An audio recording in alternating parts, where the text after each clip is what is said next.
I was walking down a street in Berlin when I first stumbled on the stumbling stone. The English translation of the Stolperstein is stumblestone, because you stumble upon it when you walk. It catches your eye, particularly in the sunlight, because it reflects from the ground. When you go closer to it and you try to understand, first of all, what are you looking at? The Stolpersteine have been placed mainly for Jewish people who lived in Europe and who were murdered during the war in the concentration camps, in their memory, with their date of birth, with their name, and where they were murdered, as a memory for people to learn from and not to be forgotten that they were part of the communities where they lived in.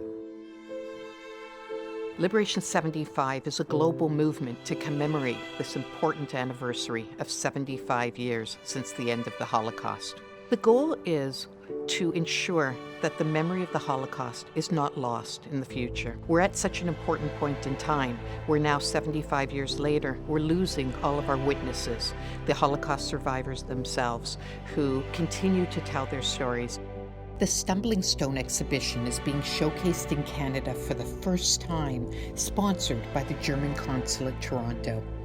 It is important because many people will finally be able to see this phenomenal project where inscribed brass stones are placed right into the street, directly in front of the last freely chosen homes of victims of the Holocaust. Each stone begins with the words, "Here lived," followed by the victim's name, date of birth, and fate, which in the vast majority of cases was deportation and murder. It is a deeply personal monument to an individual tragedy.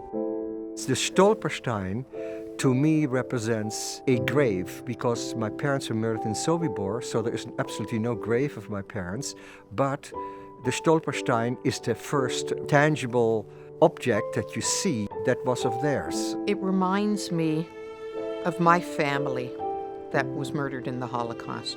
And the Stolperstein, to me, would mean that that family still, in some ways, in memory, lives at that place and had a life in that place at that time. Even though there are 70,000 stumbling stones placed in more than 1,200 cities and towns across Europe and Russia, each one tells the story of an individual who had a home and lived a life, just like we do.